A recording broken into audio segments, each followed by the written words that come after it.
गेली 2 वर्ष झालं आपल्या नगर परिषदमध्ये प्रशासन आहे. प्रशासनाच्या माध्यमातून नगर परिषदमध्ये काम करण्याचं सेवच्या मार्फत काम चालू आहे. पण गेली 8 महिने झाले विधानसभा होऊन सुद्धा त्यावेळेला आमदार गोपीचंद पडळकर यांनी मोठी वल्गना केली होती की जत शहरामध्ये आम्ही दररोज पाणी देण्याची व्यवस्था करू, स्वच्छ पाणी देऊ आणि प्रत्येक जणांना आपण नळ कनेक्शन देऊन पाणी देण्याचा प्रयत्न करू म्हणून त्यांनी डिजिटल वगैरे सुद्धा लावले. पण पाणी तर नाहीच नाही. 8 दिवसातून पाणी येतं, ते सुद्धा गलीचं पाणी येतं आणि 8 दिवसातून पाणी येत असताना सुद्धा त्या पाण्याच्या माध्यमातून अनेक डास, त्याबरोबर कीटकनाशके सुद्धा आपल्या जत शहरामध्ये पसरत आहेत.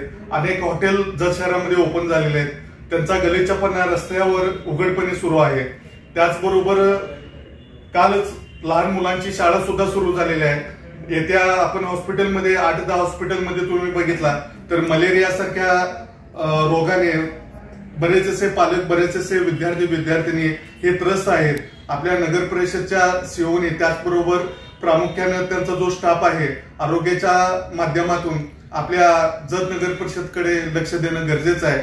पाणी म्हणावं तसं पूर्णपणे जत शहरामध्ये पुरत नाहीये. गेल्या 2 वर्षापूर्वी 5 पाण्याच्या टाकीचं उद्घाटन झालं होतं. त्या 5 पाण्याच्या टाकीचं सुद्धा काम सुरू नाहीये, अशी सद्यस्थितीत परिस्थिती आहे.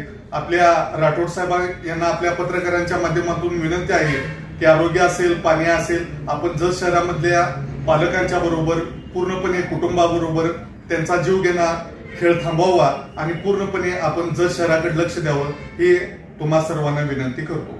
Press the bell icon on the YouTube app and never miss another update.